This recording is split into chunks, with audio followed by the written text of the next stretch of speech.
Morning arrived quietly, as though unwilling to disturb what had settled overnight. Sunlight slipped through carved windows and pooled on the palace floors, warm and patient, pooling like golden liquid along the grooves of the polished wood. The air smelled faintly of herbs and rain-soaked earth, carried in through open shutters, a scent that hinted at both renewal and memory. Life resumed, but with a different cadence, a rhythm threaded with awareness rather than obligation. Angela noticed it first while washing her hands.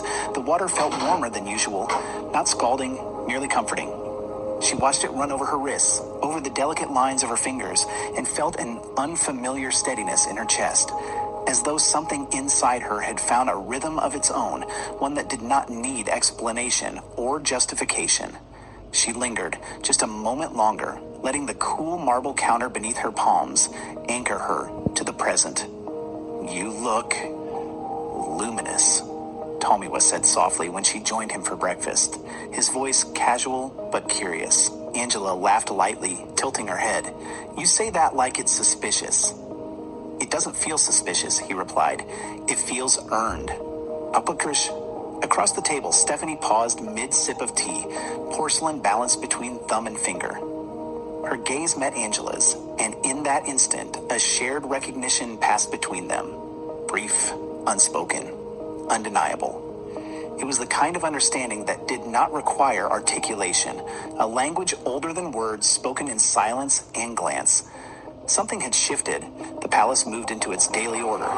Tomiwa left first, his steps echoing faintly as he descended the stairs, briefing papers clutched under his arm, mind already halfway into the day's agendas. Thomason disappeared soon after, swallowed by council affairs, by the quiet weight of authority that demanded attention even when he did not wish it. The sisters remained, each moving through their routines with precision, reading, walking the gardens, overseeing household matters. But nothing felt routine. The air itself seemed charged, as if aware that something subtle yet irreversible had been set in motion. Stephanie found herself drawn repeatedly to the ancestral shrine at the edge of the courtyard. She did not pray, not in words, but she stood there, palms open, listening. The carvings seemed deeper today, grooves catching shadow like memory, edges softened by time and touch, yet somehow sharper in significance. Each step she took toward the shrine felt intentional, as if the stone itself was calling, not for devotion, but for recognition. Angela, meanwhile, felt an uncharacteristic calm settle over her. The quick sparks of restlessness that once defined her were absent, replaced by a grounded warmth that surprised even her. Even her laughter sounded different. Lower, steadier, carrying a quiet gravity that made those around her pause and take notice. She moved through the palace halls differently, more deliberate in her steps, more measured in her speech, yet the essence of her vibrancy remained untouched. At midday, the maidservants exchanged subtle glances as they went about their tasks. "They are glowing," one whispered, as though the words themselves could not be spoken aloud. "Like women who have been blessed," another replied, her voice soft, reverent. No one said more. Words would not capture this. This was not illness or exhilaration. It was presence, a shift in frequency, a quiet signal passing through the air, through the walls, through the very bones of the palace. That evening, the couples reunited beneath the old mango tree, whose branches had witnessed centuries of joy, sorrow, and everything in between. The breeze carried stories from one generation to the next, rustling through leaves and whispering over the courtyard stones.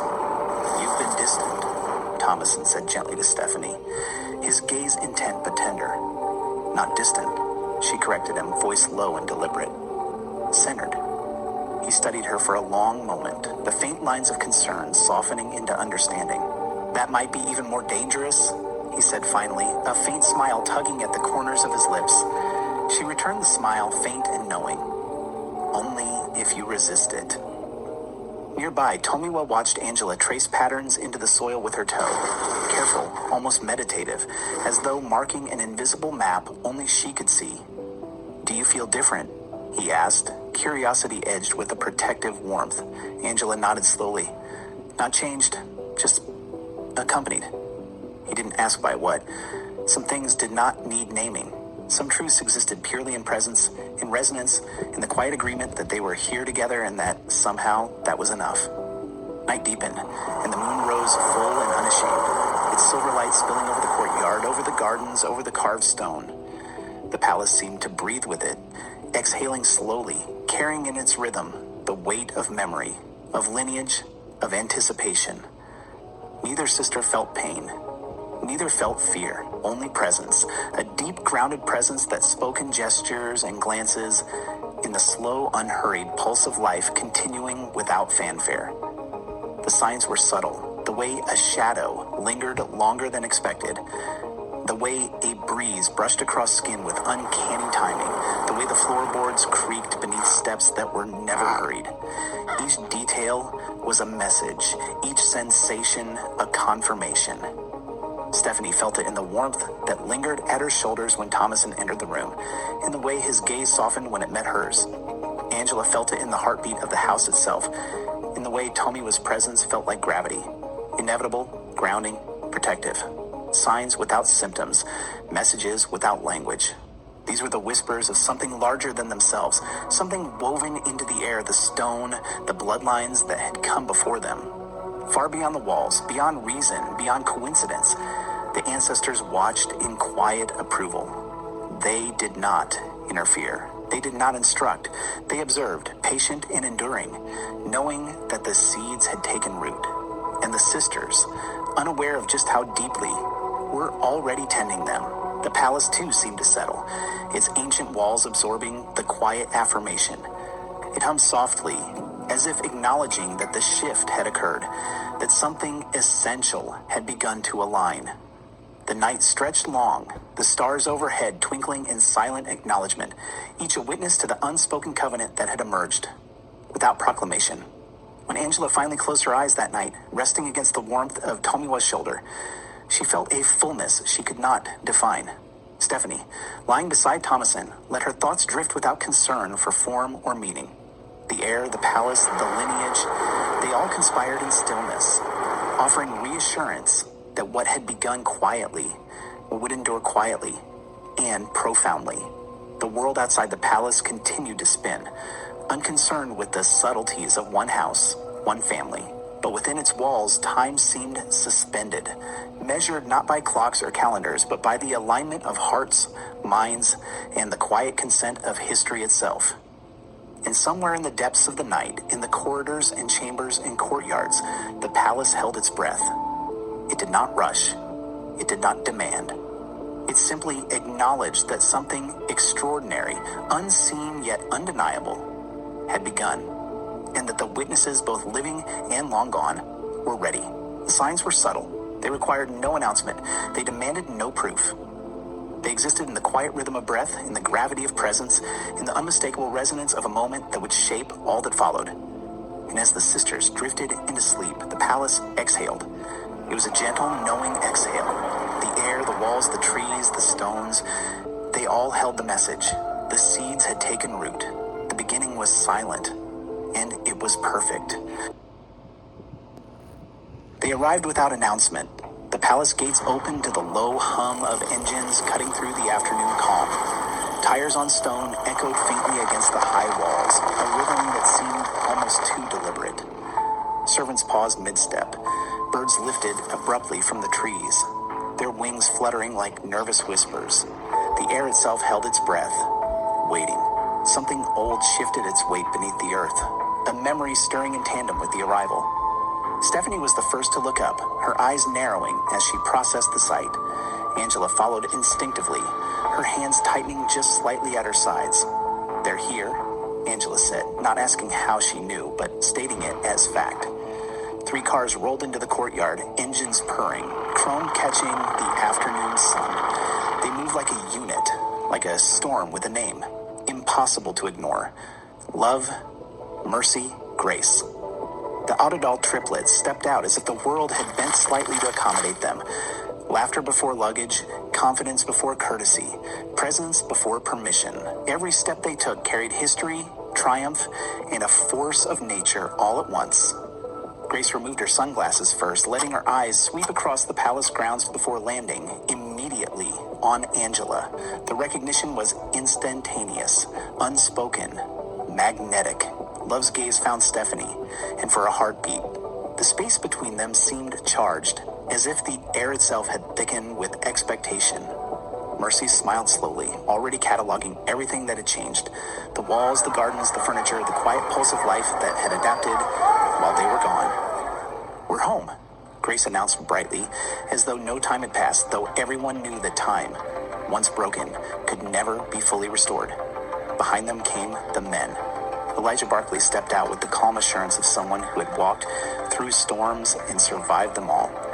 He was taller than memory suggested, presence calm but charged, deliberate but unyielding. His eyes met Angela's and did not look away. A subtle shift occurred in the courtyard, the kind that could be felt rather than seen. Not with longing, not with desire, but with recognition. The weight of shared pasts, of roads once traveled together, pressed quietly against the air. Umuahia followed, adjusting his cufflinks with a flick of practiced ease, gaze sharp and amused. He glanced at Stephanie, once, twice, then lingered longer the second time, as if measuring the distance between what was and what could be. "So," he said lightly, voice casual but threaded with history, "this is what destiny smells like." Stephanie did not answer. She did not need to. The air carried her acknowledgement silently, a subtle nod that required no words. Introductions were unnecessary. History had already filled the spaces between greetings, a tapestry woven with laughter, tension, and moments that refused to fade. Tomiwa's jaw tightened, not in anger, but in instinct. Something in him recognized the presence of old markers, of challenges that did not announce themselves before they arrived. His hands flexed lightly at his sides, a subtle preparation, a quiet declaration. Thomason stepped subtly closer to Stephanie, his hand resting gently at the small of her back. Not possession, not command. Protection. A shield offered without ceremony, without fanfare. The triplets noticed. They always noticed. They had always noticed, because awareness was in their blood, in their bones, in the very cadence of how they moved through the world. Mercy leaned toward Love and whispered, her voice low and precise, "They're different." Love's lips curved in a smile that was both knowing and mischievous. "So were the wives," she replied softly, the words carrying the weight of recognition and assessment. Grace's gaze lingered on Elijah just a beat too long. "Some things," she said gently, almost to herself, "refused to stay buried." As they crossed the courtyard and entered the palace together, the walls seemed to draw closer, as if straining to listen. Every step echoed, not with sound, but with significance. The marble beneath their feet did not merely reflect their movement. It recorded it, imprinted it, held it. No one spoke of the past. No one spoke of what might still exist. Yet every gesture, every glance, every half-smile was loaded with memory. Stephanie felt it in the small, almost imperceptible tightening of Thomason's hand at her back. Angela felt it in the warmth of Tomiwa's gaze, in the protective arc of his shoulder as he moved alongside her. Each of them knew instinctively when to step back, when to remain silent, when to let history and presence converse, in a language older than words. The triplets moved like a tide, pushing and pulling, teasing and assessing, yet always with respect for the invisible boundaries being set. Grace's laughter rang like bells in the hall, a sound both joyous and slightly alarming in its insistence on presence. Love's eyes scanned everything, calculating, measuring, aware that the palace was both witness and participant. Mercy's calm smile never wavered, though her mind cataloged every detail, every shift in posture, every brush of glance, every subtle gesture that might hint at alignment, resistance, or unspoken agreements. Even as they settled into the main hall, the air retained a quiet tension, threaded with possibility. The courtyard beyond the open windows seemed to lean in, listening. The palms outside rustled in quiet rhythm, as though acknowledging what was present. Tomiwa's lips curved into a faint, unspoken warning, mirrored only by the protective steadiness in Thomason's posture. The sisters, Angela and Stephanie, stood, poised between their past and present, aware of the invisible boundaries forming around them. Blood remembers. Desire remembers. The palace remembers. And fate. Fate does not apologize for returning. The servants moved quietly, careful to observe without interfering. Every tray set, every chair adjusted, every footstep across the hall became part of the silent choreography, respecting the unspoken power dynamics that had arrived with the Audidals and the men who followed them.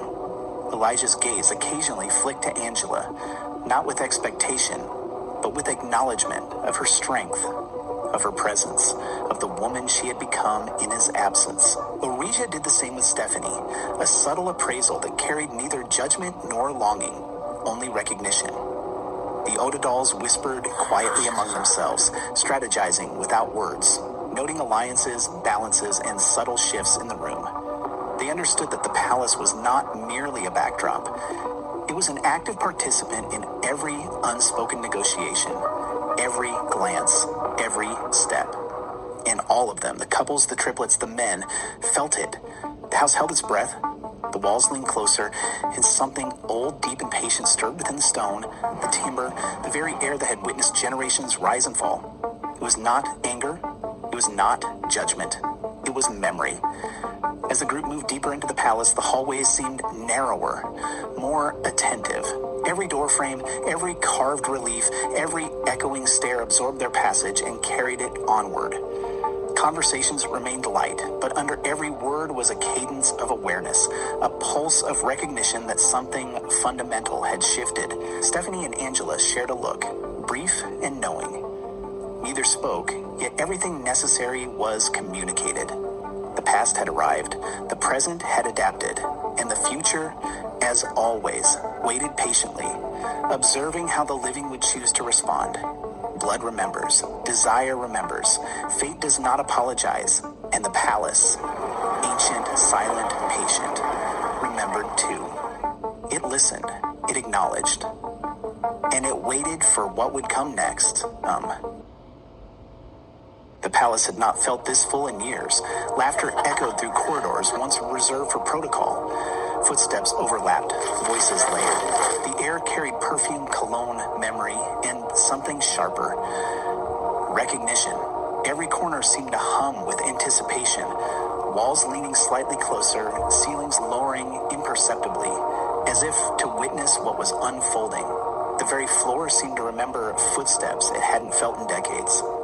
Dinner was announced at dusk. A long table was set beneath the open veranda. Lanterns glowed like watchful eyes, their soft light flickering across polished wood, casting gentle shadows that stretched across the patterned tiles. Each place was arranged with care, almost strategic, though no one claimed responsibility for it. The positioning was subtle, yet intentional. Proximity, balance, and the unspoken awareness of history threaded between the chairs.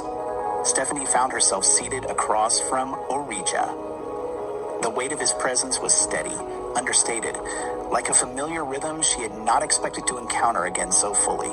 Angela sat diagonally from Elijah, whose eyes, calm, observant, caught hers once and lingered, not with longing, but with the quiet acknowledgement of shared pasts.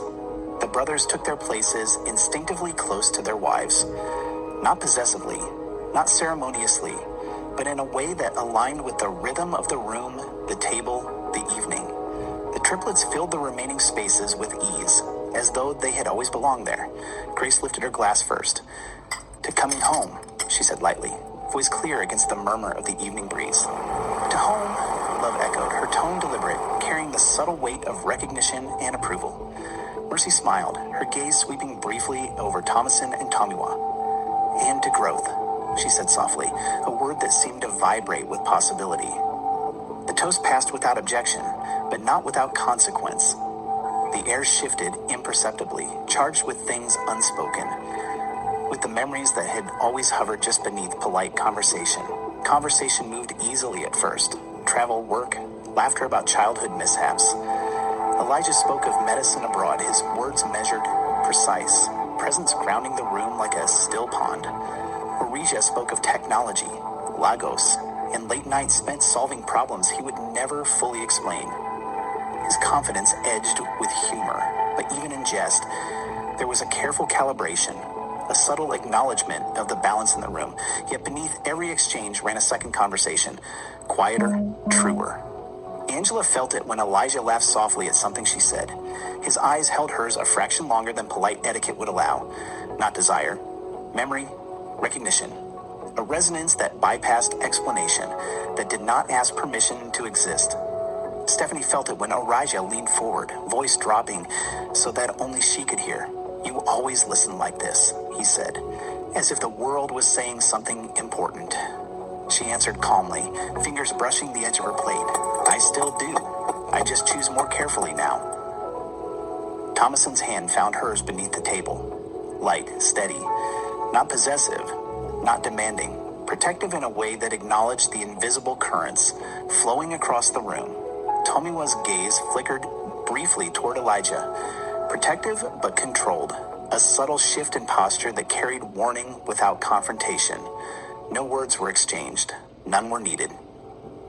As the evening deepened, plates were cleared, wine replaced with water, and the group naturally dispersed into smaller constellations. Grace and Elijah stood near the courtyard fountain, speaking quietly of their years abroad. Their language was soft and exacting, a mix of science, shared solitude, and humor that had matured without losing its edge. Grace laughed lightly, tossing her hair back, while Elijah's calm presence framed her exuberance with patience. Love and Oriha lingered near the veranda railing, recalling old stories that had never lost their amusement. Their laughter was contained but genuine, a rhythm that mirrored the quiet energy of the house itself. Mercy wandered alone for a while, observing everyone with the quiet satisfaction of someone who sees patterns before others even notice them. She cataloged the subtle shifts in tone, the pauses between words, the way light caught on a glass, a hand, a face. She could read the room not in what was said, but in what remained unsaid. And the Douglas sisters, Angela and Stephanie, found themselves together beneath the almond tree at the edge of the veranda. The soft hum of lanterns and the distant sounds of conversation fading into background music for their shared silence. "They're mirrors," Angela said softly, tracing the rough edge of bark with her fingertips. Stephanie nodded. "And mirrors don't create what isn't already there." Her voice carried no judgment, no nostalgia, just observation, truth reflected. From the palace steps, Thomason and Tomiwa watched it all unfold. Their postures relaxed yet deliberate, their presence a quiet tether, grounding the scattered energy below. "We don't name it," Tomiwa said, voice low, almost lost in the night air. "No," Thomason agreed. "We hold it." The moon climbed higher, unbothered by human hesitation.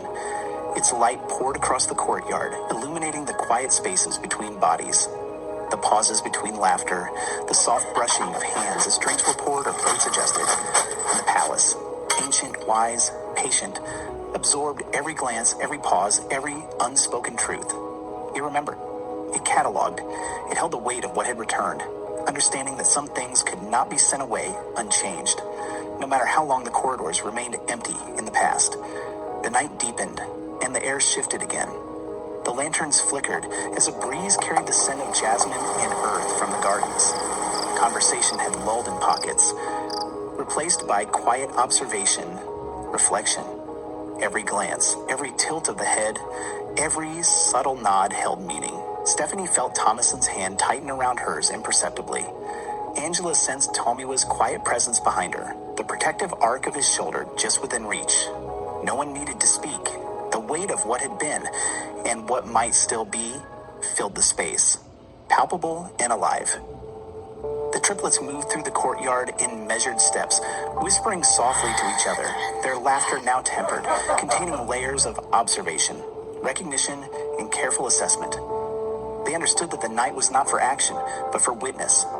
Elijah and Arijah lingered, subtle, poised, acknowledging the past and the present simultaneously. Their presence was not disruptive. It was calibrating, harmonizing, weighing the invisible energies. The palace seemed to sigh, settling into its own quiet rhythm, aware of every connection, every tension, every pulse of memory that had returned. And beneath the canopy of stars, the four couples, the triplets, and the men understood something unspoken. Some presences do not need announcement. Some truths do not require articulation. Some weights, once returned, remain forever, held not in words but in shared awareness, in touch, in gaze, in the resonance of history itself. Blood remembers, memory remembers, and the palace, eternal in its observation, holds it all. It absorbs, it waits, and it knows. It revealed itself not in anger, but in instinct. Tomiwa noticed it first, the subtle recalibration of energy, the invisible current running beneath ordinary conversation. He saw how Angela's laughter softened around Elijah, how her shoulders relaxed in a way that felt unguarded, almost nostalgic. It was not flirtation, not longing, but something quieter, something the body remembered even when the mind refused to revisit it. It unsettled him, not because he doubted her, but because he understood the language of familiarity too well. He said nothing.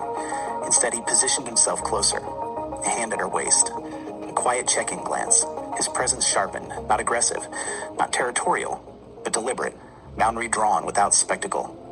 Angela felt it. She leaned into him slightly, instinctively affirming what did not need defending. Across the courtyard, Thomason felt it differently.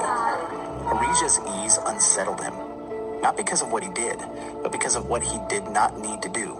There was no overt charm, no display of dominance, just confidence rooted in history, the kind that doesn't ask for permission, the kind that assumes space.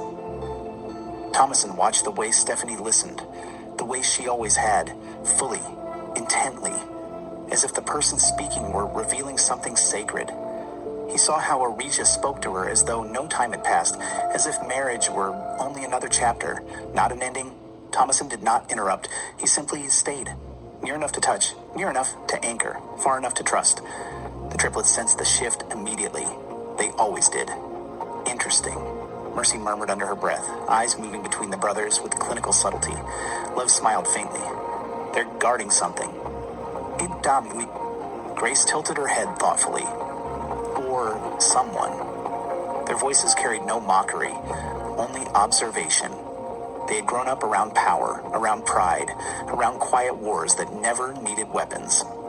They recognized the posture of men who understood what could be lost. Elijah, for his part, felt the line clearly. It ran between him and Angela like a delicate thread, visible only to those who knew how to see. He respected it. He honored it. But respect did not erase memory. He spoke to Angela carefully, voice steady, neutral, never crossing into intimacy, never retreating into cold distance. You seem happy, he said quietly, when the others drifted momentarily out of earshot. Angela met his gaze fully. No hesitation, no apology. I am. The answer was simple, grounded, uncomplicated. Elijah studied her for a moment longer, then nodded once, satisfied. That was enough. For now. As the evening stretched on, the air thickened with humidity. Clouds gathered overhead, heavy and gray, as if drawn by the emotional undercurrent humming beneath the surface. The first drop of rain fell without warning, then another. Within seconds, a sudden downpour swept across the palace grounds, brief but deliberate. Laughter erupted as guests scattered indoors, shoes slipping slightly on wet stone, silk brushing against damp air. The palace doors swung open wide to receive them. In the hallway, beneath a high archway lined with ancestral portraits, Stephanie and Arija paused as thunder rolled in the distance. The sound vibrated through the walls, through memory. You chose well, Arija said softly, rainwater glistening at the edge of his sleeve. Stephanie held his gaze, steady and unafraid. So did you. There was no accusation in her voice, no nostalgia heavy enough to bend her spine, just truth. They shared a brief, knowing smile, closure, not regret, the kind that only exists when two people understand what might have been and why it wasn't. Footsteps approached. Thomason appeared at Stephanie's side moments later, hand resting gently at the small of her back. Not abrupt, not possessive. Simply present. Arija noticed the gesture. His eyes flickered briefly to the hand, then back to Thomason's face. A silent exchange passed between the men. Not challenge, acknowledgement. Thomason met his gaze evenly. Storms pass quickly here, he said, voice calm. Orija's lips curved faintly. Some do. And that was the end of it. Elsewhere in the corridor, Angela stood near a tall window, watching rain streak against the glass in silver lines. The courtyard blurred into watercolor beyond the pane, Tomiwa joined her without speaking. For a moment, they simply stood there, side by side, listening to the rhythm of rain striking stone. I felt something earlier, Tomiwa admitted quietly. Angela did not pretend not to understand. I know. He exhaled slowly. It wasn't anger. No, she agreed. It wasn't. She turned to face him fully. It was memory, and memory isn't betrayal. His jaw flexed slightly, not from tension, but from restraint. I trust you, he said. I know. And I trust myself. A faint smile touched her lips. Good. He reached for her hand, intertwining their fingers, grounding both of them in the present moment. The rain softened outside, tapering into a steady whisper. Jealousy without a name. It did not shout. It did not accuse. It simply hovered, testing the strength of foundations already laid. The rain passed as quickly as it came. When the group returned to the veranda, the air felt cleaner, sharper. Lanterns flickered back to life. Whetstone reflected moonlight like polished silver. The triplets resumed their places with effortless grace. Elijah stood a respectful distance from Angela. Oreja's laughter returned. Lighter now, Thomason and Tomiwa remained close, but no longer tense. Something had been tested and held. Mercy observed it all, satisfaction flickering across her features. Love leaned toward Grace, whispering, "They're stronger than they thought." Grace nodded. Jealousy only breaks what is already cracked. Above them, the moon emerged from behind thinning clouds, unbothered by human emotion. The palace exhaled. It had witnessed countless variations of this before. Love measured against memory, loyalty weighed against history, instinct brushing against fear. It knew the difference between fracture and foundation. Tonight, it recognized foundation. Jealousy had arrived quietly, and just as quietly, it had been contained. Not silenced, not denied, but understood. And in that understanding, something stronger than insecurity took root. Trust without spectacle, love without possession, presence without fear. The storm had passed, and nothing had broken. Everything. At breakfast, the changes were subtle. Angela moved slower, not lethargic, just deliberate. Stephanie remained seated longer than usual, her hand resting unconsciously near her midsection. When Thomason noticed Stephanie's stillness, he did not comment on it directly. He simply poured her tea himself, letting the steam curl upward between them, before placing the cup gently within her reach. She looked up at him then, not gratitude, recognition. He met her gaze without question, without pressure. He did not need to understand yet. He only needed to be present. Across the table, Tomiwa watched Angela push a slice of fruit aside, then draw it back again as if reconsidering. His eyes softened. "Are you tired?" he asked gently. She considered the question honestly. "No," she said, "just listening." He nodded as though that made perfect sense. Perhaps it did. The palace midwives noticed before anyone spoke. They always did. They observed in the way Angela's hands lingered at her waist when she thought no one was watching. In the way Stephanie's pulse seemed steadier, slower, like a rhythm settling into itself. They exchanged looks in quiet hallways, adjusted herbs, spoke more softly when passing the sisters in corridors. "Are you well?" one asked Angela casually as she arranged fresh linens in the upper chambers. "Yes," Angela answered honestly. "Very?" The midwife studied her face for a moment longer, then nodded. She did not press further. Some truths bloom best unannounced. That afternoon, beneath the old fig tree, the triplets gathered as they always did. Close enough to share secrets, far enough to appear effortless. Grace spoke animatedly about a project abroad, hands moving quickly as she described ambition with brightness. Love teased her about the details, her laughter quick and sharp. Mercy listened more than she spoke. Her gaze drifted, once, twice, toward the palace windows. "They don't know yet," Love said suddenly, following Mercy's line of sight. Grace blinked. "Know what?" Mercy's smile unfolded slowly, patient and deliberate. "That the future has already arrived." Grace frowned slightly. "You're being cryptic." "I'm being observant," Mercy replied. Above them, a breeze moved through the fig leaves, scattering sunlight in fragments across the ground. Inside the palace, Angela paused mid-step. Stephanie touched the edge of a doorway and felt inexplicably steadied. The body knows. Before announcement, before confirmation, before proof. As evening fell, the air cooled and lanterns were lit one by one. Shadows stretched across walls carved with lineage and memory.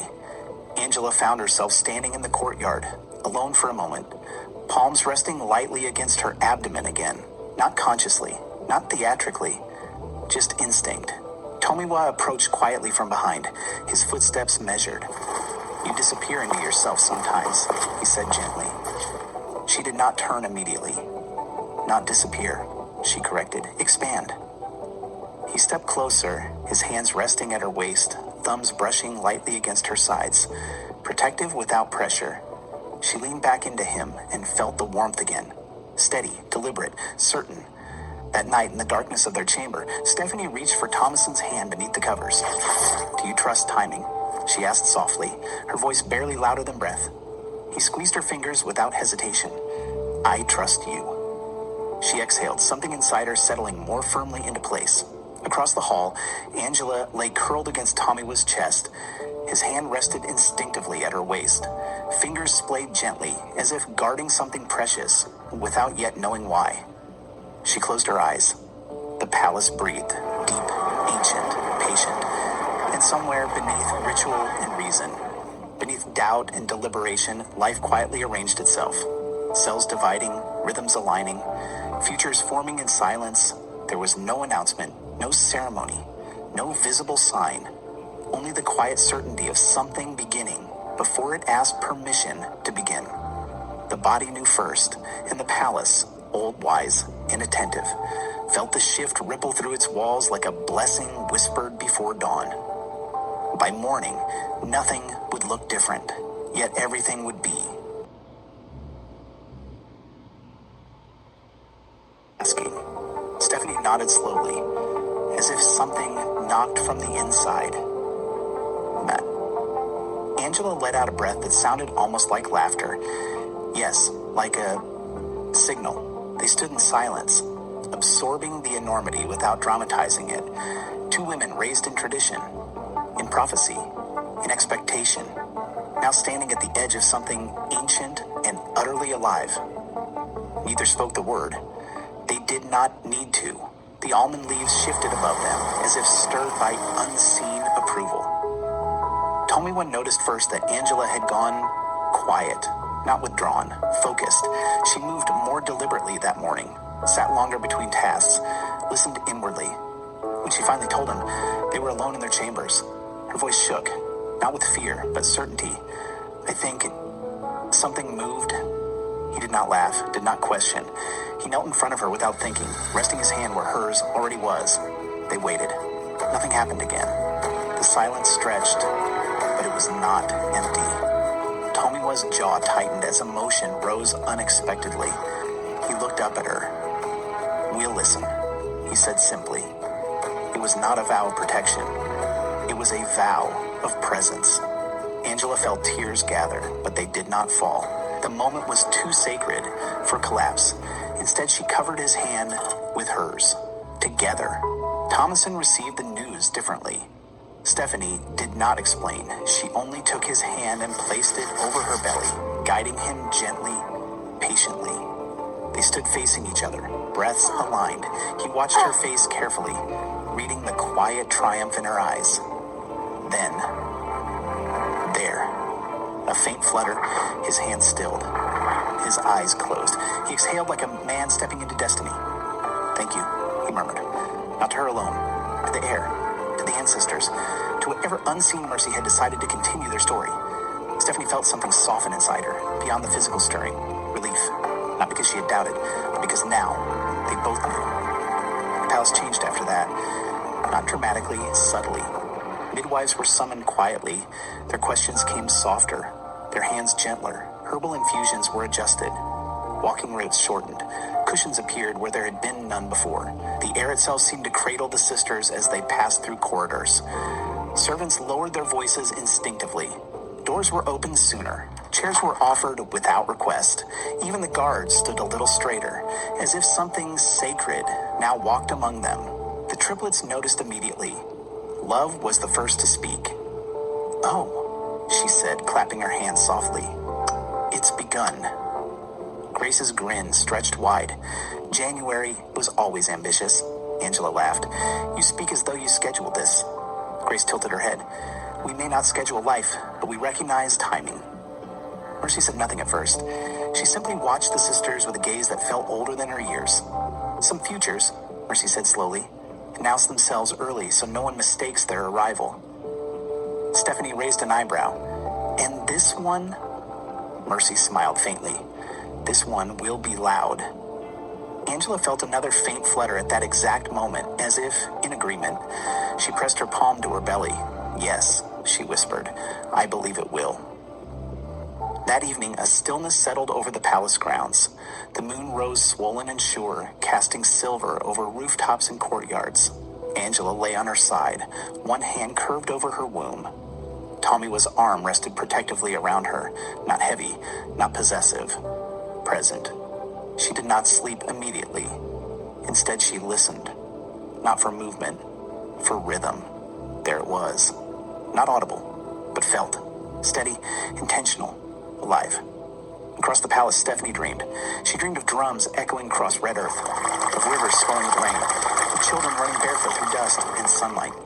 In her dream, she stood at the center of it all, not as ruler, not as daughter, but as origin. When she woke, her hand was already resting over her belly, and she felt peace. Not excitement, not fear, peace. Morning came differently, softer. Angela met Stephanie again beneath the almond tree. They did not speak immediately. They did not need to confirm what they already felt. The first stirring had done more than move. It had shifted something in the air between them, in the palace, in the future. It's real, Angela said finally. Stephanie nodded. It always was. A breeze passed between them, warm and certain, beneath fear, beneath anticipation, beneath expectation, ran a deep, steady current of knowing. The first stirring had spoken, not loudly, not dramatically, but clearly, and it would not be silenced. That morning, the Otedola sisters had gone out with their men, shopping first, then brunch somewhere private and impossibly exclusive. Each and every one of them, the palace, once lively with their laughter and synchronized footsteps, fell into a strange stillness, boring almost. Love had called mid-morning. Should we bring you something? Snacks, pastries, that pistachio thing you liked? Angela had declined gently. No junk. We're being disciplined. Stephanie had simply added, we're fine. Love laughed knowingly before hanging up. By late morning, the quiet began to feel stretched thin, like fabric pulled too tight, and then they returned, not quietly. 6 figures stepped through the palace gates, laughter preceding them, confidence following close behind. The sun was high and deliberate in its brightness, as if determined not to miss what was unfolding. The palace maids paused mid-step. A silver tray nearly slipped. 2 guards straightened, unconsciously. Even the air seemed to hold its breath. Love, mercy, grace. And the men beside them. There was something different about them today. Not louder, not dressed in heavier fabric or brighter color. Certain. Grace's hand was the first to lift. The light caught it immediately. A sharp pink flare fractured across the courtyard walls, scattering shards of rose and fire against stone. Silence fell, not imposed, but instinctive. Stephanie was the one who spoke first, her voice steady but edged with disbelief. Isn't that the pink star? Angela leaned closer despite herself. That diamond is worth over 100 billion naira. Grace smiled, unapologetic, fingers still raised. 59.6 carats, she said calmly. Fancy vivid pink, internally flawless. Love and Mercy lifted their hands too. 3 identical flames of impossible brilliance. Not similar. Identical. For a long moment, no one spoke. The diamond seemed almost alive, refracting sunlight into ribbons that danced across marble and skin. Tomiwa broke the silence with a low whistle. We knew Barkley and Omani came from wealth, but his gaze shifted slowly to Grace's fiancé. You, Mr. Food Critic. How exactly did you pull this off? A ripple of restrained laughter moved through the courtyard. Bemiga Smart did not flinch. He smiled instead, slow, assured, the kind of smile that carried generations behind it. Some families prefer silence to spectacle, he said in his deep, measured cadence. My parents are among them. Elijah nodded once. Oreja's grin widened knowingly. We've always known, Oreja added, just never needed to say it. Angela studied them carefully now. Not their tailoring, not their watches, their ease. There's a way wealth moves when it does not need to prove itself. This was that. The triplets were vibrating with barely contained excitement. We were born the same day, Love said, linking arms with her sisters. Minutes apart, Mercy added. Different continents, Grace finished smoothly. Same destiny. Their synchronization was not rehearsed. It was instinct. Grace turned slightly toward Elijah. Oxford. Love squeezed Oreja's hand. MIT. Mercy's gaze softened at Barkley. MIT as well. And engaged, Love said brightly, lifting her diamond again. On the same day, Mercy echoed. Same wedding day, Grace continued. There was a pause, a collective inhale. January 1st, 2027. The date landed heavier than the diamonds. Stephanie and Angela exchanged a look, part wonder, part inevitability. 2027, Thomason said slowly. It keeps announcing itself. Not just weddings. Something else lingered beneath that year. Angela felt a subtle warmth low in her abdomen. This time she did press her palm there. Just briefly. Inside, something responded. Not movement. Awareness. As laughter resumed, servants began bringing refreshments. Crystal glasses shimmered. Fruit platters appeared untouched. The courtyard filled with motion again, but something fundamental had shifted. The diamonds were not just jewels. They were declarations, not of wealth, of alignment. Love's gaze lingered on the Douglas sisters. You're glowing, she said casually. Did you change your cream? Angela laughed easily. Maybe the weather favors me. Stephanie did not answer. Grace's eyes narrowed slightly. Mercy's smile deepened. They knew. Not because anyone had spoken, but because some truths hum beneath the surface. Because some changes alter the air around a person. Because women who share a rhythm can hear it in others. Grace stepped closer to Stephanie, lowering her voice just enough. You're different. Stephanie met her gaze evenly. Everyone is, eventually. Grace held her stare a moment longer. Yes, she said softly. Eventually. Later that afternoon, the men gathered near the fountain, their voices steady with strategy. Venues, guest lists, security layers, international travel logistics. January 1st was not simply symbolic. It was strategic. A new year, a clean threshold, a convergence.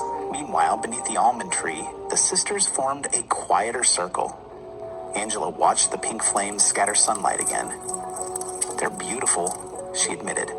Love leaned back comfortably. They are. But, Mercy prompted gently. Angela hesitated. They're loud. Grace laughed softly. Sometimes, truth needs volume. Stephanie rested her hand unconsciously against her belly. Angela noticed, then mirrored her. A silent exchange passed between them.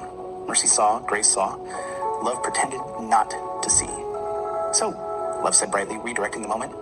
Colors? White and gold, Grace answered immediately. Emerald accents, Mercy added. Pink florals, Love concluded. Stephanie tilted her head slightly.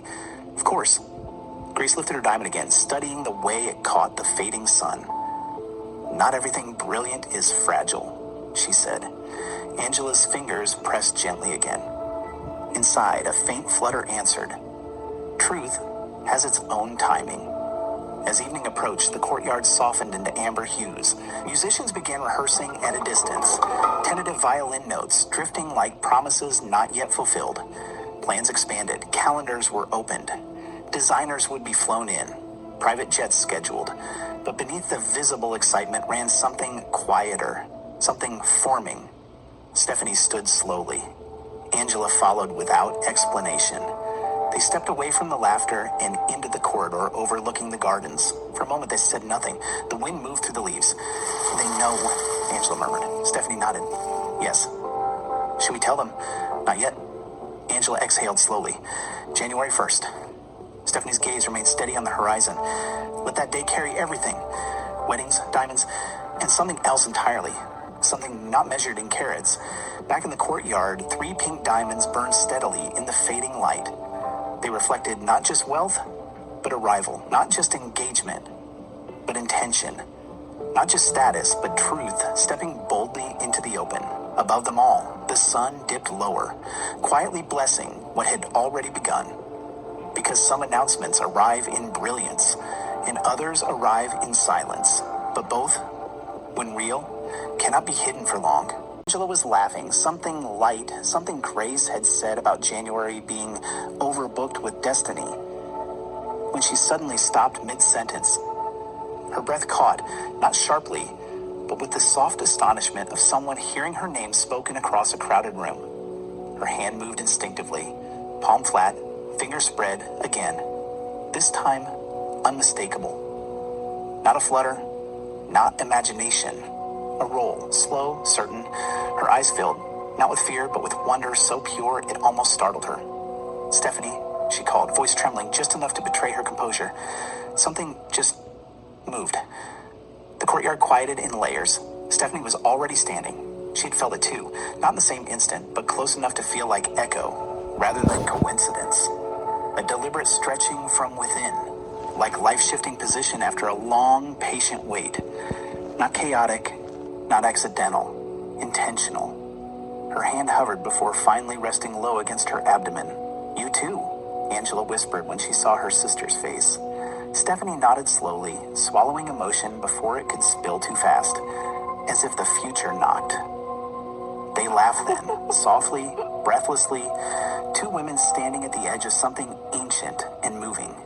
The triplets fell silent. Grace tilted her head. Love's smile widened slowly. Mercy's eyes closed briefly, as if confirming something she had already sensed. They did not interrupt. Some moments belong entirely to those inside them. Angela and Stephanie moved indoors without planning to, drawn by instinct toward quiet. They sat together on the low divan near the eastern windows, sunlight pooling gently at their feet. Hands rested where instinct had guided them. Breath slowed until they matched. Angela exhaled, half laughing again. "It feels like a conversation." Stephanie's gaze turned inward, soft but steady. Or a greeting. They did not try to define it further. Language felt too small. Another movement came, this time stronger. Angela gasped softly. "Oh," she breathed. Stephanie's lips parted as she felt her own answer from within. Less sharp, more rolling, but equally certain. They looked at each other. No more doubt. No more waiting. Life was no longer quiet. Tomiwa noticed the shift immediately. Not the movement itself, but the stillness that followed. Angela's laughter had dissolved into something deeper. Her gaze turned inward, as though listening to music only she could hear. He crossed the room without hesitation and knelt before her, lowering himself to her level. "What happened?" he asked gently.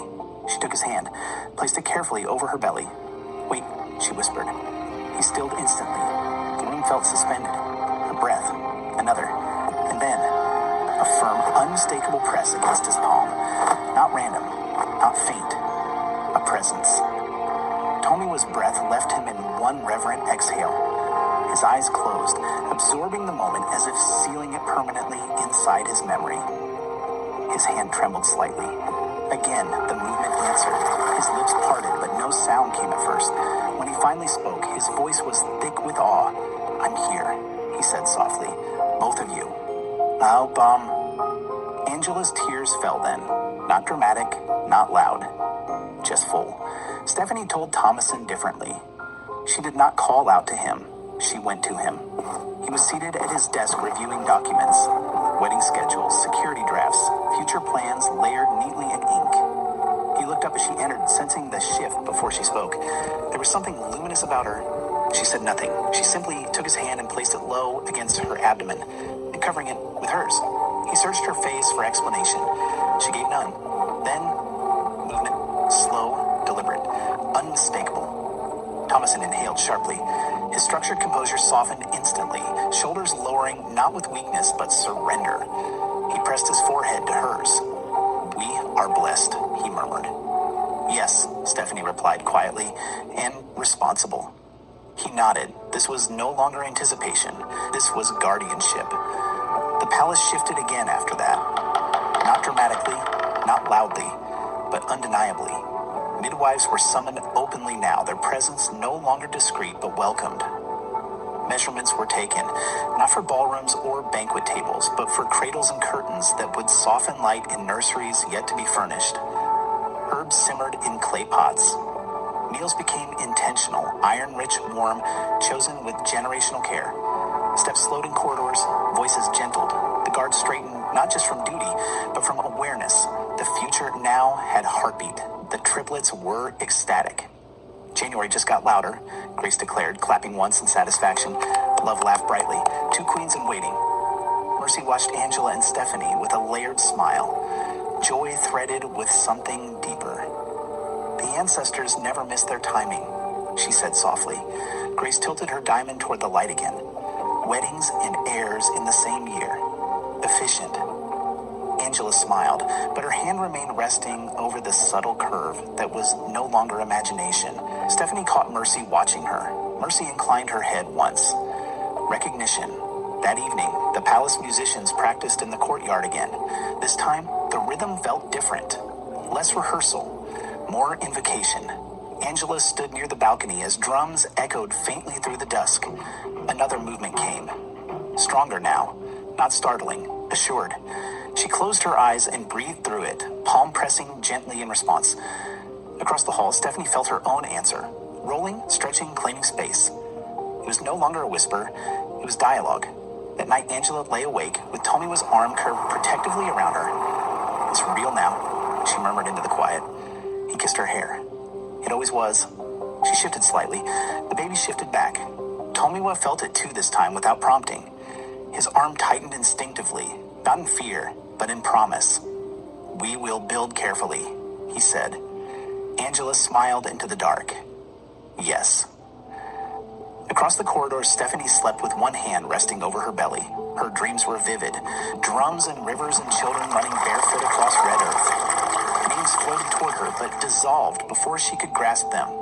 Still, she felt no uncertainty, only readiness. Morning would bring more plans, more diamonds, more talk of January 1st. But beneath wedding fabrics and guest lists and pink flames of brilliance, movement had made itself known. It had interrupted laughter, stilled rooms, shifted priorities. From that moment on, silence was no longer an option. Because once life speaks from within, it expects to be heard. And the palace, whether prepared or not, was listening.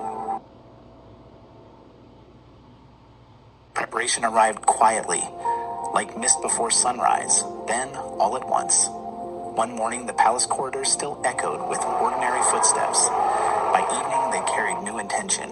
Rooms once meant for rest were reimagined with purpose. Guest chambers became nurseries. Sitting rooms softened. Even the air seemed to rearrange itself, aware that something sacred was being made ready. Measurements were taken carefully, not hurriedly. Tailors and craftsmen moved through the palace with reverent concentration. Walls were repainted in calm, grounding hues. Soft clay, muted sand, gentle sage. Not colors chosen for trend, but for peace, for steadiness, for breath. Windows were widened to invite more light. Curtains were selected not only for beauty, but for how they filtered dawn. Cradles were commissioned from master woodworkers who shaped each curve slowly, deliberately, as though understanding that haste had no place in what they were building. The wood was sanded until it felt like silk beneath the hand. No splinters, no harsh edges. Angela supervised with gentle authority. No sharp corners, she instructed one afternoon, running her palm along the rim of a cradle. And the wood must breathe. If it feels sealed, it feels trapped. The craftsman nodded respectfully and began again. Stephanie's approach was different. She focused on symbolism. Ancestral motifs were carved discreetly into headboards. Symbols of protection, continuity, wisdom. Mirrors were positioned thoughtfully, angled to reflect light rather than swallow it. The children must wake facing east, she said during one quiet planning session. They should meet the day before it meets them. No one argued. Beds were turned, windows adjusted, rugs layered beneath cribs to soften not only sound, but energy. Preparation was no longer about furniture. It was about atmosphere. The sisters' days shifted into a new rhythm, structured yet fluid. Morning walks became sacred. Not hurried laps around the courtyard, but slow, intentional steps beneath almond and fig trees. They walked side by side, hands resting instinctively where life continued its steady conversation. Measured breathing. Inhale for strength. Exhale for release. Meals changed too. Gone were spontaneous indulgences. In their place came iron-rich greens, roasted roots, warm broths simmered for hours. Midwives prepared herbal infusions steeped in tradition. Recipes passed down through generations of women who understood both the fragility and ferocity of creation. Strength over strain, one midwife reminded gently during guided movement sessions. Angela moved with quiet focus, laughter accompanying effort. Stephanie preferred precision, repeating each stretch until it felt aligned. Sweat mixed with gratitude. No complaint escaped their lips. Tomiwa attended more sessions than tradition required. He listened carefully as midwives explained muscle memory, breath control, the language of the body. He asked questions, not from doubt, but from devotion. What signals should I watch for? How do I help when she feels overwhelmed? He learned the rhythm of Angela's body as though it were scripture. Thomason prepared differently, less visibly, more strategically. He consulted physicians privately, ensuring layered expertise stood ready should it be needed. He shortened council meetings without apology, delegated power with precision. When questioned, he responded simply, "There are seasons for expansion and seasons for protection." Power rearranged itself around family. Decisions that once consumed entire days were condensed into hours. Policies moved forward without his constant presence. The kingdom did not weaken. It steadied. Meanwhile, the triplets took charge of celebration with electric enthusiasm. 3 weddings, Grace declared, pacing dramatically across the grand hall. 1 story. Love spread fabric samples across long wooden tables, color palettes spilling like living paintings. Ivory, champagne, emerald, blush, mercy handled logistics with impossible efficiency. Guest lists categorized by continent, security layers mapped discreetly, travel schedules timed to the minute. January 1st, 2027. The date appeared everywhere now, on planners, on invitation drafts, whispered in corridors, spoken with certainty during vendor negotiations. It no longer felt like a possibility. It felt like a marker in time already circled by fate. Grace oversaw ceremony aesthetics with sharp precision. The aisle must feel like walking into promise, not performance. Love ensured every floral arrangement carried symbolism. Pink roses for devotion, white orchids for strength, gold-threaded ribbons for continuity. Mercy kept everyone grounded. Beauty without structure collapses, she reminded them gently. The palace pulsed with layered preparation. Weddings and births intertwined in one continuous unfolding. Some evenings, however, there were no plans, no lists, no fabric swatches or cradle measurements. The palace gathered simply to sit. Lanterns were lit early, casting amber halos across the courtyard. Musicians played softly in the distance. Not rehearsal, not performance, just presence. Angela rested against Tomiwa's shoulder, one hand over her belly, the other woven through his fingers. The baby moved occasionally now, stronger, less shy. Each movement drew a small smile from her lips. Stephanie leaned into Thomason, her calm anchoring his naturally structured mind. "Are you afraid?" Tomiwa asked one evening, his voice barely louder than the wind. Angela considered the question carefully. She searched herself honestly, then she shook her head. "No," she said, "I feel accompanied, not alone, not uncertain. Accompanied." Days later, Thomason asked Stephanie the same question while they watched dusk gather across the palace gardens. She did not answer immediately. She closed her eyes, feeling the steady roll beneath her palm. When she spoke, her voice carried quiet conviction. "I feel chosen." Thomason exhaled slowly, absorbing both the weight and grace of her answer. Preparation was not anxiety. It was devotion made visible. It was care translated into structure. It was love expressed in details no one else might notice. As weeks passed, the palace adjusted seamlessly to its new purpose. Cradles stood beside carved thrones in the same wing. Wedding garments were fitted in rooms adjacent to nursery drapes. Futures stood beside vows, expectation beside inheritance. The ancestors, if they watched, as Mercy believed they did, had no cause for concern, because nothing was rushed, nothing was neglected, everything was aligned. One afternoon, as sunlight filtered through widened windows, Angela stood quietly in the nearly finished nursery. The walls glowed softly in the afternoon light.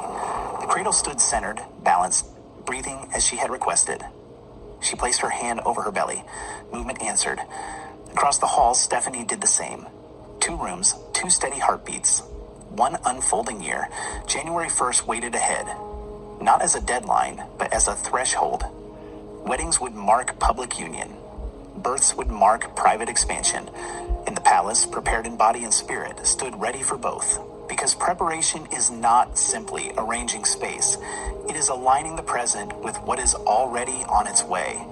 And everything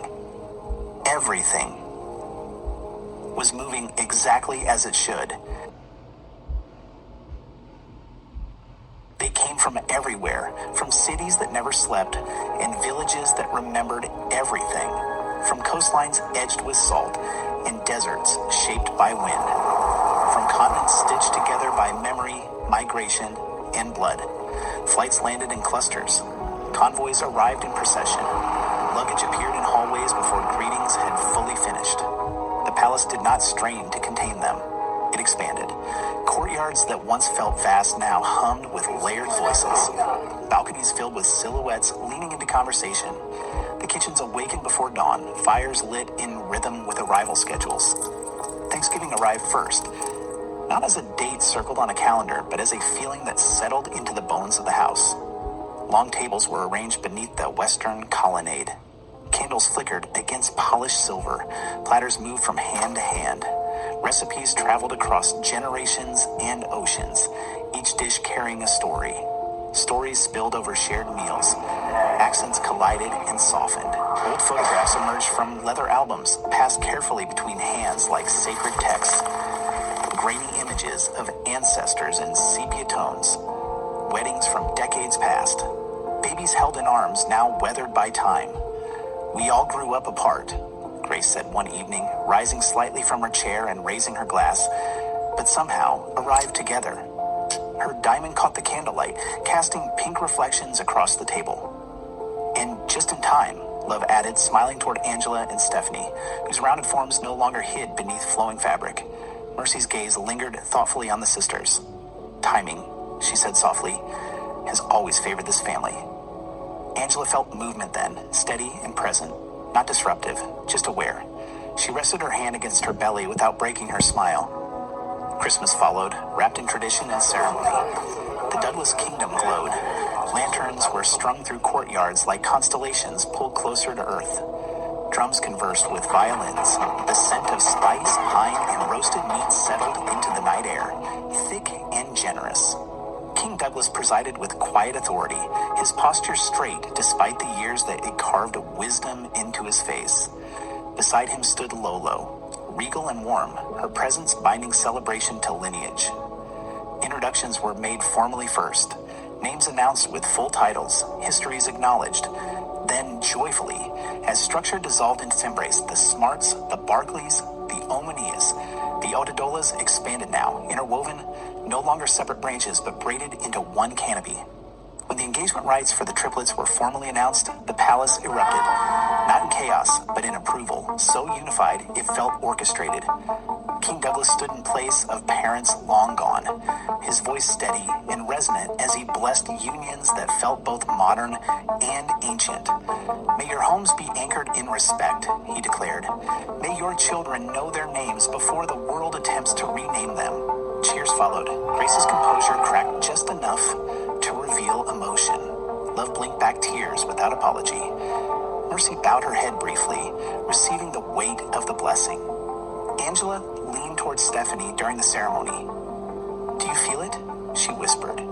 Stephanie's gaze scanned the courtyard, the elders seated proudly, the youth clustered in laughter, the men standing tall in tailored suits stitched with cultural motifs. Yes, she said softly, completion. Not finality. Alignment. The sisters moved carefully now, their pregnancies undeniable. Silk dresses flowed around rounded bellies that carried both promise and attention. Blessings followed them wherever they walked. Hands hovered respectfully before touching. Prayers were whispered in languages both familiar and nearly forgotten. You're carrying kings, an elder murmured reverently to Stephanie, pressing her palm gently against her abdomen. Queens, another corrected warmly as she embraced Angela. Angela laughed lightly. Perhaps both, she replied. They accepted every word with grace, not absorbing praise, but honoring intention. Midwives remained close without hovering. Chairs appeared whenever either sister paused. Servants adjusted schedules instinctively around their energy. Yet neither Angela nor Stephanie retreated from the gathering. They wanted to be present, to feel the fullness, to let their children hear the symphony of family before they ever saw it. The triplets thrived in the crowd. Grace moved like a conductor, ensuring guests felt seen. Love orchestrated spontaneous dance circles beneath lantern light. Mercy stood in quiet conversation with elders, absorbing wisdom as though storing it for future use. One afternoon, the families gathered for a formal photograph beneath the ancient almond tree. Rows formed, children squirmed. Elders adjusted their caps. Angela and Stephanie stood at the center. The camera flashed. In that captured frame lived generations past and generations not yet born. On the final night of the gathering, families assembled beneath the open sky. No stage, no speeches, just woven mats, lantern glow, and the moon watching from above. Familiar and patient. Children ran barefoot across cool stone. Laughter echoed without restraint. Elders spoke softly in clustered circles, recounting stories that folded time into itself. Tommy stood beside Angela, his hand never far from hers. Thomason surveyed the courtyard slowly, absorbing its fullness. This, he said quietly, his voice almost lost beneath the hum of celebration, is what legacy looks like. Not wealth, not titles, people. Tomiwa squeezed Angela's hand. And it's just beginning. Angela leaned her head briefly against his shoulder. Movement answered from within. Stronger now, more defined. Across the courtyard, Stephanie felt her own child respond, as though recognizing the chorus of voices. Mercy noticed. She stepped closer, lowering her voice. They hear it, she said. Stephanie smiled. Yes, she replied. They do. As midnight approached, drums softened, lanterns flickered lower. Guests lingered, reluctant to let the moment dissolve. The gathering did not feel like an event. It felt like a return, like threads that had stretched across oceans were finally woven back into fabric. Thanksgiving had given gratitude, Christmas had given blessing, engagement had given promise, and pregnancy had given continuity. The palace exhaled slowly as families began retreating to their rooms. Suitcases would eventually be packed again. Flights would depart. Cities would reclaim their travelers. But something permanent had been established. Not contracts, not photographs. Connection. Angela stood at the balcony one last time before retiring for the night. Below her, lanterns dimmed one by one. Stephanie joined her, silent but present. Next time, Angela said softly, they'll be here to meet everyone. Stephanie rested her hand over her belly. Yes, she agreed. And everyone will be here to meet them. The moon remained steady above. The season closed around them, thankful, celebratory, complete. The palace did not sleep deeply. It held its breath, because the next arrival would not be announced by engines, luggage, or song, but by cry, by breath, by birth. And when that moment came, the gathering would begin again. January 1st came without hesitation. It did not creep in. It arrived, clear, bright, decisive. The sky stretched wide and unburdened, washed clean in pale gold and winter blue, as if the world itself had prepared for what it knew would unfold. The palace stirred before sunrise, corridors alive with soft footsteps, doors opening and closing with reverence rather than noise. Maids moved with purpose. Elders murmured prayers into folded palms. Steam rose from pressed fabrics. Jewelry boxes opened like sacred reliquaries. Outside, the almond tree stood still, branches steady against the morning light, as though bearing witness.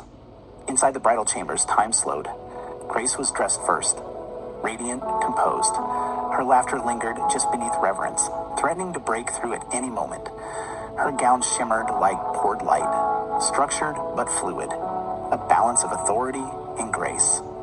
When the veil was lowered over her shoulders, she inhaled slowly. "Today," she whispered, almost to herself, "we begin." Love followed, elegant, fearless. Her eyes shone with a certainty that did not waver. Where Grace held brilliance, love held warmth. Her gown flowed with softer lines, fabric catching the light in quiet waves. When she looked at her reflection, she did not search for reassurance. She nodded. Yes. Mercy was dressed last, quiet power wrapped in silk. Her calm anchored the room. Even the seamstress fastening the final clasp seemed steadier in her presence. Mercy's gown carried ancestral motifs woven subtly into its hem, a reminder that she did not walk alone. When her veil fell into place, the room exhaled. The triplets stood together then, minutes apart in birth, now aligned in promise. Their veils trailed behind them long enough to gather blessings from every step they took. Outside, drums began, low at first, then rising. The ceremony unfolded beneath the open sky. Rows of white and gold stretched across the courtyard. Guests stood as one when the brides appeared, a collective intake of breath rippling through the air. King Douglas presided once more, regal and steady, his presence anchoring the sacred to the present. The grooms waited, Orija Barkley and Gabemiga, each transformed by the gravity of the moment. Tailored suits bore subtle cultural embroidery, threads that connected lineage to love. The vows were spoken carefully, layered with tradition, layered with intention. Grace's voice did not shake. Love's smile did not fade. Mercy's eyes did not waver. Hands were joined, rings exchanged. Pause, deliberate and full. "You may kiss the bride." Cheers rose like a wave breaking against stone. Laughter, tears, drums shifting into celebration. And then, Angela gasped. Not loudly, not dramatically, but enough. It was small, a sound swallowed quickly, but Stephanie felt it in the same instant. A tightening, deep, undeniable. Stephanie's breath shortened. She reached instinctively for Thomason's hand. Across the courtyard, Angela's palm pressed against her belly. "No," she whispered, half laughing, half breathless. "Not now." Another wave came, stronger. Tomiwa was already beside her, his celebratory grin dissolving into awe. "It's time," he said, voice low but steady. Stephanie exhaled sharply as her own body answered. Another contraction, firm and unmistakable. She met Angela's eyes across the courtyard. There was no panic in that look, only recognition. Together. The celebration shifted, but not into chaos. Midwives moved forward with calm authority, their dresses swaying like controlled wind. Instructions were given clearly. Vehicles were summoned discreetly. Guests parted without confusion, forming corridors of space and blessing. Elders began praying aloud, hands lifted, words layered over drums. The newlyweds stood momentarily stunned, joy colliding with disbelief. Grace pressed her fingers to her lips. "Today," she whispered, "destiny doesn't wait," Mercy said softly, tears gathering but not falling.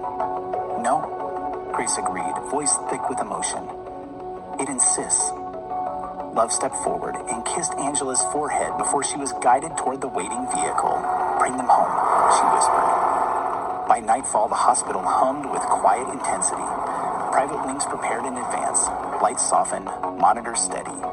Angela labored first. Strength surprised even herself. Each contraction rolled through her like a tide, painful but purposeful. Tomiwa remained steady at her side, his hand firm, his voice grounding.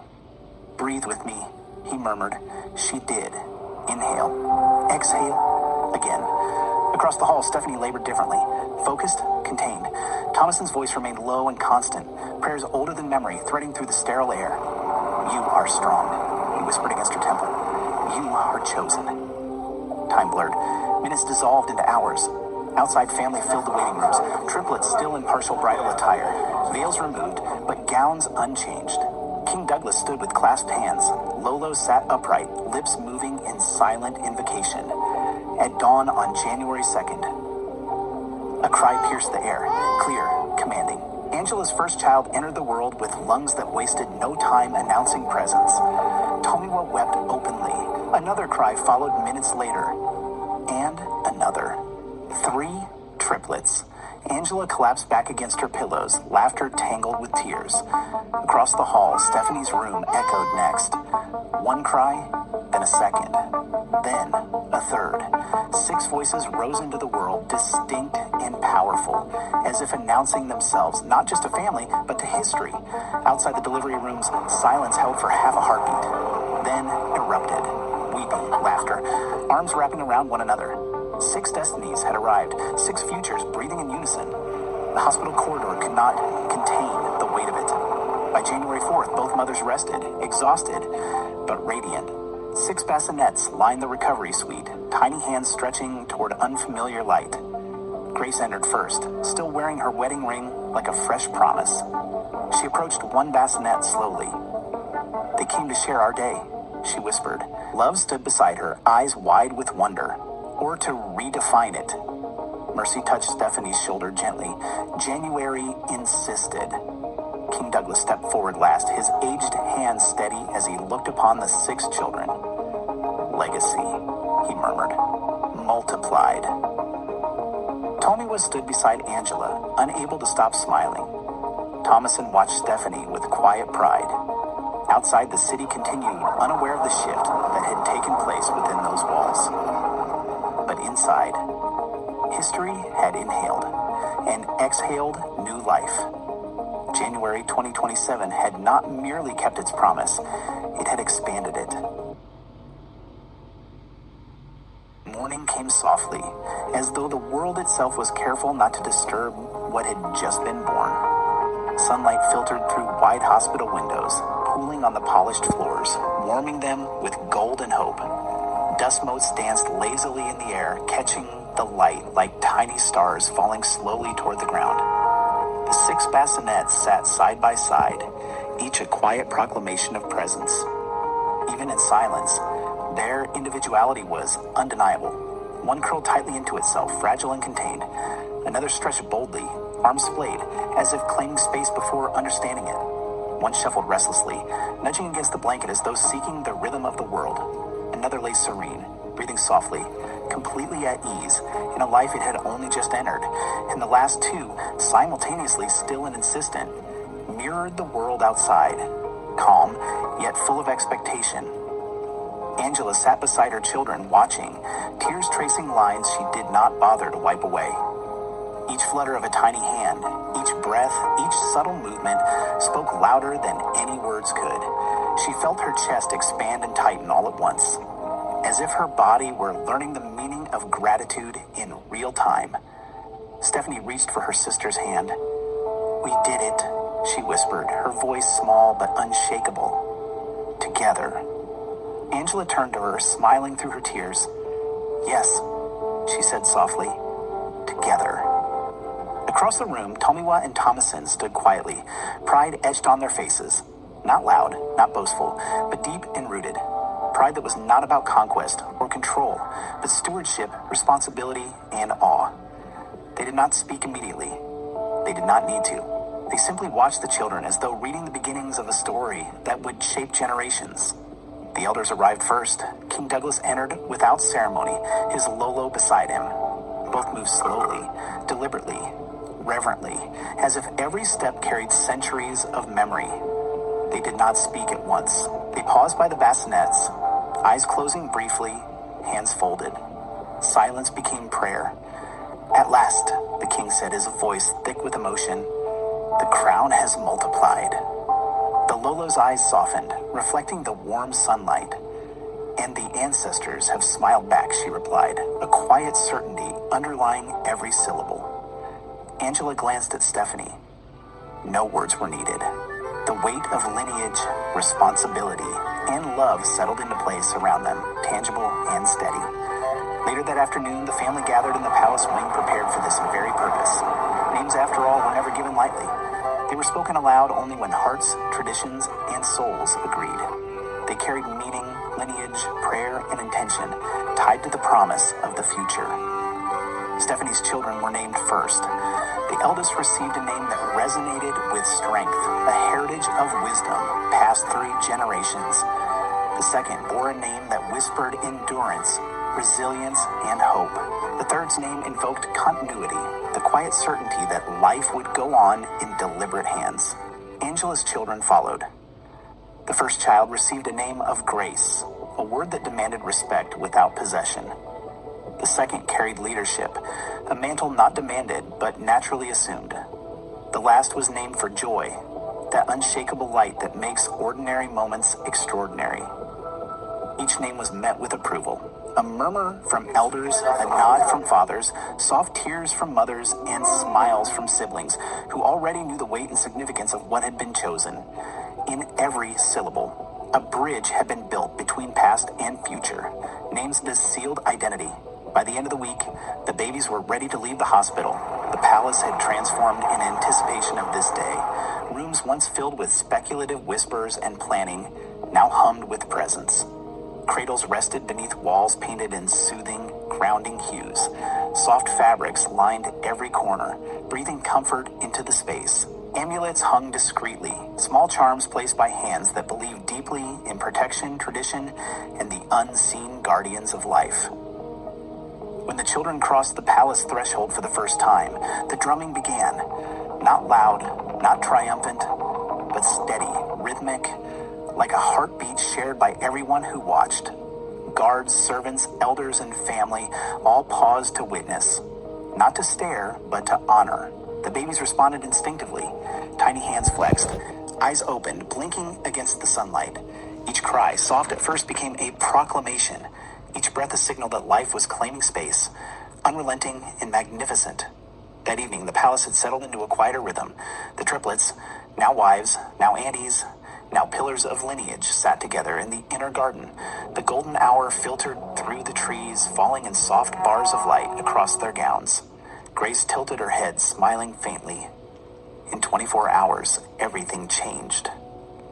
Love's laughter followed, light and unrestrained.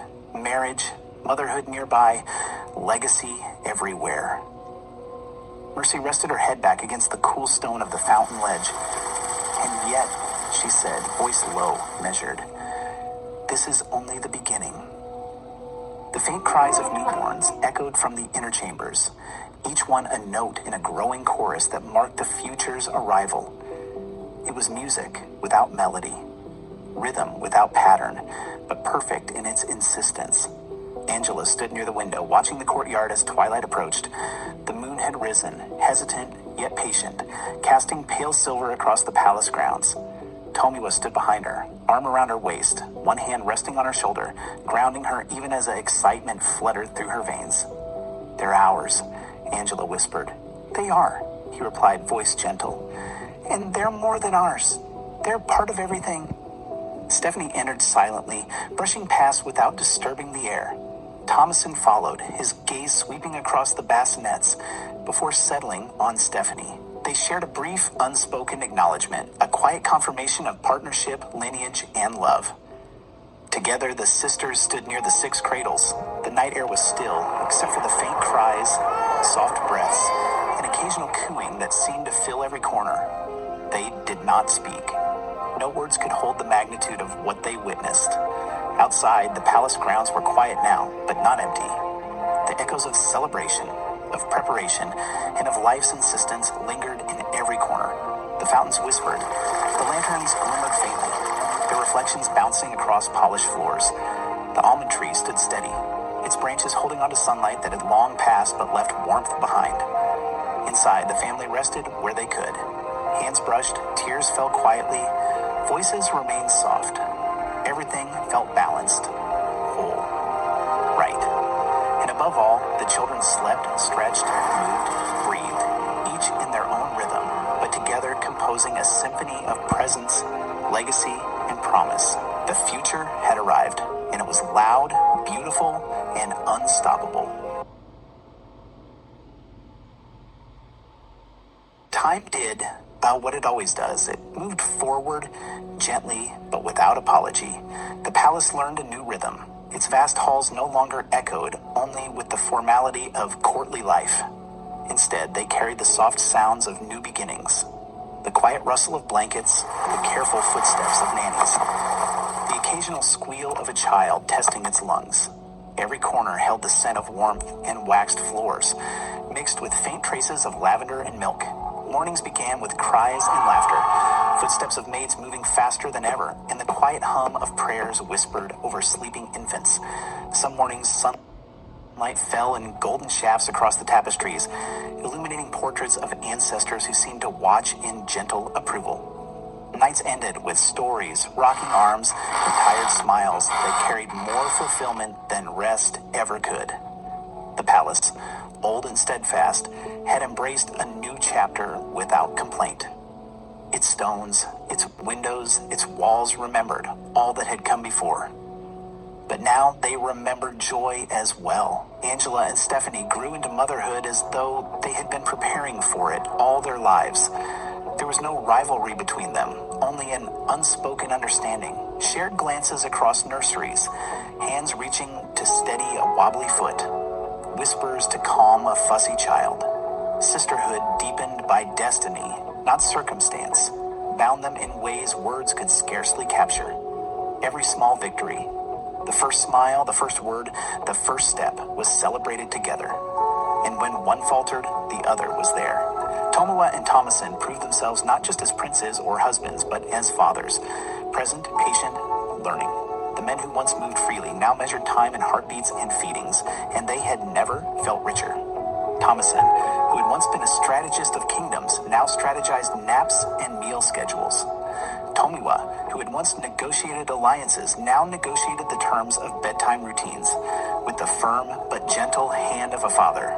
They laughed more, worried more, loved deeper. Each sleepless night, each diaper changed, each lullaby sung added to their understanding of life and legacy. The triplets returned often. Grace, love, and mercy arrived with laughter that filled halls and advice that came from love rather than experience. Their presence reminded everyone that time, though relentless, carried surprises that were delightful, even when unpredictable. They teased, helped, carried babies endlessly, and learned what awaited them soon enough. The weight and wonder of responsibility, tempered with the exhilaration of family. "You make it look beautiful," Love said one evening, watching Angela cradle a child beneath the moonlight, the soft glow painting the baby's face like a tiny masterpiece. Angela smiled. "It is. And it's also terrifying." Grace nodded knowingly. "The best things usually are." The triplets exchanged a glance. They understood. Some lessons came with warning, some without. But all lessons were softened by love. That night, the palace hummed with the quiet magic of shared moments, a rocking chair creaking under gentle weight, a lullaby barely audible above the wind outside, and the soft sighs of children settling into dreams. The weddings of the triplets came quietly in comparison, grand in planning, elegant in execution, but grounded in unity. 3 unions, 1 promise, legacy before luxury, family before pride.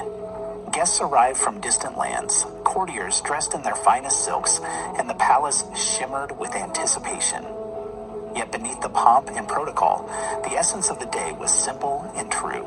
2 hearts promised each other eternity. Each ceremony mirrored the other in subtle ways. Candles were lit, vows were spoken, hands were held. There were tears of joy and bursts of laughter, songs sung softly in hallways, and the unmistakable rhythm of life pressing forward. And when the sun dipped below the horizon, casting the palace in shades of amber and rose, it felt as though time itself had paused to witness these unions. When January passed into memory, the palace stood transformed. Not by wealth, not by power, but by continuity. The echoes of crying children, laughter, and whispered prayers had etched themselves into every corridor. Even the courtyards, once serene and formal, now burst with life. The soft tramp of small feet chasing butterflies, the gentle splash of fountains used for play rather than ceremony. The king and his Lolo watched it all with satisfaction, seated side by side in the quiet of the evening. Our lineage is safe, the king said, his voice carrying the calm authority of one who had seen decades of change. The Lolo smiled, her eyes reflecting candlelight and memories alike. More than safe. It is alive, and it will carry on because we taught it love first and tradition second. They lingered in silence a while, listening to the distant sounds of grandchildren calling each other, the faint laughter of servants, and the soft patter of moonlight on palace stones. Satisfaction, unlike triumph, is quiet, but it is no less deep. Years later, stories would be told of the season when love crossed lines and boundaries previously thought sacred, of children born together, filling halls once reserved for ceremony with noise, warmth, and joy, of weddings that followed birth, proving that life's timing often defied expectation, of destiny that arrived without warning but stayed forever, shaping lives with a gentle, unerring hand. And when the children asked where they came from, the answer was always the same. You were wanted. You were prayed for. You were written before you arrived. And they believed it, as children often do when love underpins every story. They grew strong, kind, mischievous, and wise. They built friendships, challenged rules, laughed in sunlight, and explored the hidden corners of the palace with wide-eyed wonder. And so, they lived, they loved, they built, they remembered. The palace itself seemed to sigh in approval, its walls holding centuries of memory, but now equally filled with hope. The legacy of two sisters, their husbands, and the generations that followed would endure. Not because of grandeur, but because of the quiet, persistent power of love, care, and unwavering faith in one another. And in doing so, they lived happily ever after. The end. Stay tuned for the duology when the bloodline aligns.